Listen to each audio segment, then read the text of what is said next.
Bougainvillea গাছে শীতকালে প্রচুর ফুল পেতে গেলে যে কাজটি সবথেকে আমাদের জরুরি সেটি হচ্ছে এই অক্টোবর মাসে আমাদের গাছগুলোকে বনসাই লুক দিতে হবে আর কিন্তু আমাদের রিপোর্ট করতে হবে। তো এই কাজটি সবথেকে জরুরি আমাদের এই অক্টোবর মাসেই কিন্তু প্রথম সপ্তাহে করে দিলে তাহলে আমরা শীতকালে প্রচুর ফুল পাবো। তো এখানে আমি কাটার নিড়ানি সব কিছু নিয়েই চলে আসলাম। আজ আমি বুগেনভেলিয়া গাছের কিন্তু বনসাই লুক দেব, রিপোর্ট করব। কিভাবে করব সবটাই আপনাদের সঙ্গে শেয়ার করব। আমি তানজিলা বেগম আর আপনারা দেখছেন তানজি ক্রিয়েটিভ গার্ডেন। বন্ধুরা, ভিডিওটি যদি ভালো লাগে লাইক, কমেন্ট ও শেয়ার করবেন। আর আমার চ্যানেলে নতুন হলে চ্যানেলটিকে সাবস্ক্রাইব করে রাখবেন। আর স্কিপ না করে ভিডিওটি পুরোপুরি দেখলে তাহলে বুঝতে পারবেন। আর কিন্তু সম্পূর্ণ জৈব পদ্ধতিতে খুব কম খরচেই আপনিও আপনার বাগানটাকে এত সুন্দর করে সাজিয়ে তুলতে পারবেন। তো এখন আমি এই বুগেনভেলিয়া গাছের কিন্তু বনসাই লুক দেব। তো পুরো আমি কতটা কাটিং করব সেগুলোও দেখাবো। এখানে একটা ডাল কাটিং করে দিয়েছিলাম আর দেখুন কত সুন্দর ব্রাঞ্চ চলে এসছে। আর এই পিঞ্চিং আমি করে দিচ্ছি। তো এইভাবে পিঞ্চিংও করে দিতে হবে। তো এই গাছটা আমি রিপোর্ট না করেই প্রচুর ডালপালা এসছিল তাই আমি কাটিং করে দিয়েছিলাম আর এত সুন্দর লুক দিয়েছে। তো এখানে দেখুন আমি এই গাছটিকে এখন কাটিং করব। তো কাটিং কিভাবে করবেন, কতটা বনসাই লুক দেবেন আমি সবটাই আপনাদেরকে দেখিয়ে দিচ্ছি, তবে একটু ধৈর্য ধরে দেখতে হবে। তো দেখুন ফুল আসছে আর ফুলের মায়া করলে হবে না। যত এই যে বুগেনভেলিয়া গাছে যত পিঞ্চিং করবেন তত ফুল আসবে। আর এই গাছের তেমন কোনো কিন্তু খাবার আমাদের খরচা করতে হয় না। সম্পূর্ণ জৈবভাবে যদি আমরা একটু কেয়ার করি আর সারা বছর কিন্তু আমরা ফুল পেতে থাকি। তো দেখুন আমি কাটিং করে দিচ্ছি। আমি কিন্তু কাটিং করছি একদম বনসাই লুক করে দেব আর পিঞ্চিং করব। তারপরে গাছগুলো কিন্তু খুব সুন্দর ঝোপালো হয়ে যাবে। তো আমি 2 থেকে 3টে করে গাঁট রেখেই আমি কাটিং করে দিচ্ছি একটা ঝোপালো বনসাই লুক। দেখতে যেন ভালো লাগে বনসাইটা, আর গাছে ফুল আসলেও ফুলটাও যেন দেখতে খুব সৌন্দর্য বৃদ্ধি হয়। তো এখানে দেখুন আমি প্রত্যেকটি ডালে সব কেটে দিচ্ছি আর নিচের দিকে যে ডালগুলো আছে সেগুলোও কাটিং করে দেব। তো এইভাবে কাটিং করে দিতে হবে। আর এই যে কাটিং করার পরে আমরা গাছ রিপোর্ট করার পরে যে কাজটি করব সেটাও আমি বলে দিচ্ছি। তো রিপোর্ট করার 1 মাস পর থেকে আমরা কিন্তু সরিষার খোল, ভেজানো পানি আর কিচেন লিকুইড সপ্তাহে 1 দিন করে ব্যবহার করব। তো এইভাবে ব্যবহার করলে কিন্তু গাছের গ্রোথ খুব সুন্দর হবে। তো দেখুন বন্ধুরা আমি কতটা পরিমাণ করে কেটে দিয়েছি। তো আমি এইভাবেই কিন্তু কাটিং করে দিই আর খুব সুন্দর বনসাই লুক আসে। তো এইভাবে আমি সব গাছগুলোকে কাটিং করে নেব। নেওয়ার পরে কিভাবে করবেন দেখিয়ে দেব। আর এই কাটিং থেকে কিন্তু তিরছা আকারে কেটে নিলে আর খুব বালিতে বসিয়ে দিলেই চারা খুব সহজে তৈরি হয়ে যায়। তো এরকম চারা তৈরি করাও বাড়িতে খুবই সহজ। তো যেহেতু প্রয়োজন হয় না আমি তেমন কাটিং থেকে চারা করি না। বাগানে ফল, সবজি ও ফুল গাছ লাগালে জায়গাটা অনেক বেশি লাগে, তাই আমি করি না। তবে বালিতে বসিয়ে দিলেই একটু অ্যালোভেরা জেল দিয়ে খুব সুন্দর কাটিং থেকে চারা হয়ে যাবে। তো দেখুন বন্ধুরা আমি কিন্তু কাটিং করে দিয়েছি আর খুব সুন্দর একটা বনসাই লুকও দিয়ে দিয়েছি। এরপরে যেটি করতে হবে, তো মাটিটা কতটা পরিমাণ ঝরিয়ে নেবেন, কিভাবে করবেন। তো আমি নিচেই এখন কিন্তু বস্তা ব্যবহার করি ড্রেনেজ সিস্টেমের জন্য।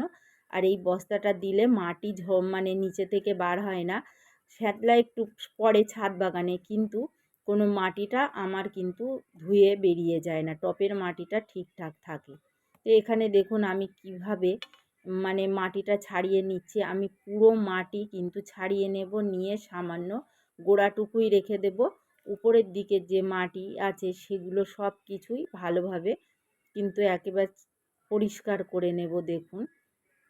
তো এইভাবে করলে গাছের লুকটাও খুব সুন্দর হবে আর গাছটাও কিন্তু খুব সুন্দর বৃদ্ধি হবে। তবে ভয় পাওয়ার কোনো কারণ থাকবে না যে গাছটা মারা যাবে। আর এই মাটিটা আবার নতুন মাটিতে কিভাবে রূপান্তরিত করবেন সেটাও দেখাবো। আমি কোনো গাছ আর নতুন মাটিতে বসাই না, তো এই যে মাটিটা আমি নিয়েছি আমার অলরেডি রেডি করা আছে। তো প্রথমে দেখাচ্ছি আমি নিয়েছি এখানে ম্যাগনেসিয়াম সালফেট, তারপরে নিয়েছি নিমখোল, আর একটা যেটা হচ্ছে আমি নিয়েছি সুপার সিঙ্গেল ফসফেট। আর প্রত্যেকটা নিয়েছি আমি কিন্তু একটা একটা গাছের জন্য 1 চামচ করে। আর 1 চামচ নিয়েছি হাড় গুঁড়ো, 1 চামচ নিয়েছি শিংকুচি, এপসাম সল্ট নিয়েছি আমি একটা গাছের জন্য 1 চামচের মানে 3 ভাগের 1 ভাগ। আর গোবর সার নিয়েছি আর লিপ কম্পোস্ট নিয়েছি, দুটো মিলে 50% নিয়েছি আমি লিপ কম্পোস্ট গোবর সার, আর 40% নিয়েছি মাটি, 10% আছে বালি। আর এর সঙ্গে আমি কিন্তু কোকোপিট বা অন্য কিছু মেশাইনি। আর এই মাটিটা হচ্ছে পুরো কিচেন কম্পোস্ট, মানে যে মাটি সবজি ওঠানোর পরে থাকে তারপরে সেই মাটিটাকেই আমি আবার নতুন করে ফ্রেশ করে তৈরি করে রেখে দিয়েছি। এর সঙ্গে চুন আর সরিষার খোল মিশিয়ে আমি রেখে দিই, তারপরে আবার শুকনো করে তার সঙ্গে আমি মাটি মানে খাবার আদার্স খাবার দিয়ে মাটি তৈরি করি। তো এখানে আমি 12 ইঞ্চি টব নিয়েছি, নেওয়ার পরে আমি দিয়ে দেব আবার যেটা সেটা হচ্ছে বস্তা। এই বস্তাটার ড্রেনেজ সিস্টেমটা খুব সুন্দর হয়, পানিটাও নিচে থেকে বেরিয়ে যায় আর মাটি কিন্তু ধুয়ে বার হয় না। এটা আমি বারবার বলছি, তাই আমি কিন্তু বস্তা ব্যবহার করি। আপনারাও চাইলে আপনারা ছাদটাকে হালকা করার জন্য ইট খোলা না ব্যবহার করে এই বস্তা ব্যবহার করে দেখুন একবার, তাহলেই বুঝতে পারবেন। তো এখানে আমি প্রথমে দিয়ে দিলাম যে বস্তাটা, তারপরে যে জিনিসটা দেব পাতা চালার পরে যেগুলো থাকে কাঠ একটু, সেই কাঠগুলোই আমি দিয়ে দিচ্ছি। এগুলো কিন্তু ডিকম্পোস্ট হয়ে যাবে আর গাছের জন্য খুব সুন্দর একটা জৈব সার তৈরি হয়ে যাবে। তো এখানে তারপরে মাটি দিয়ে দিলাম, মাটিটা একটু চেপে দেব, আর দেওয়ার পরে তারপরে গাছটাকে বসাতে হবে। তো গাছটা বসাতে হবে একেবারে মাঝ বরাবর। তো আরও একটু মাটি আমি ঝরিয়ে নেব, একটু যেন লাগছে মাটি বেশি বেশি আছে। তো যত মাটিটা ঝরিয়ে নেবেন ততটাই কিন্তু ভালো হবে। শুধু শিকড়টা রেখে দেবেন, গোড়ার যে মোটা শিকড়, ব্যাস এতেই বুগেনভেলিয়া গাছের খুব সুন্দর কিন্তু গ্রোথ হবে আর শিকড়ও বৃদ্ধি হবে, কোনো অসুবিধা হবে না। এরপরে আমি এখানে দিয়ে দিলাম মাটি, দিয়ে ভালোভাবে চেপে দিচ্ছি, এরকমভাবেই চেপে দেবেন। আর একটা কথা বলি বন্ধুরা, এর সঙ্গে হলুদ গুঁড়ো মেশানো আছে আর হিউমিক অ্যাসিড মেশানো আছে। তো গাছ টব অনুযায়ী আমি নিয়েছি 1 চামচ হলুদ গুঁড়ো আর 1 চিমটে নিয়েছি আমি হিউমিক অ্যাসিড। তো এরপরে সব গাছগুলোকে বসিয়ে নিয়েছি, বসানোর পরে আমি এবারে দিয়ে দেব পানি, ভরপুর পানি আমাদেরকে দিয়ে দিতে হবে। তো এখানে শুধু প্লেন পানি আমি দিচ্ছি, এর আগে সব কিছুই মিক্স করা ছিল। তো এরপরে আমি পানিটা দিয়ে দিলাম। তারপরে একটা জরুরি কাজ যেটা করতে হবে, কাটিং করার পরে কিন্তু কাটা স্থানে আমাদের অবশ্যই ফাঙ্গিসাইড কিন্তু লাগিয়ে দিতে হবে। আর এর ড্রেনেজ সিস্টেমটা কেমন হলো অবশ্যই আমি দেখিয়ে দিচ্ছি। ফাঙ্গিসাইড লাগাতে লাগাতে আপনারা দেখতে পাবেন যে পানিটা নিচ থেকে বার হয়েছে কি না। এরপরে আমি লাগিয়ে দিচ্ছি ফাঙ্গিসাইড, তবে গাঢ় করলে মানে একেবারে যেন গাঢ় হয় এরকম করেই আপনারা গুলে নেবেন, চিপ মানে আঠালো টাইপের। তো আঠালো টাইপ করে নিয়ে এবারে আমি প্রত্যেকটা কাটিংয়ে কিন্তু এইভাবেই লাগিয়ে দিচ্ছি। তো আপনারাও এইভাবে লাগিয়ে দেবেন, তাহলে একটা মানে ডাল শুকনো হবে না আর ফাঙ্গাসও লাগবে না। তো এইভাবে লাগিয়ে দেবেন।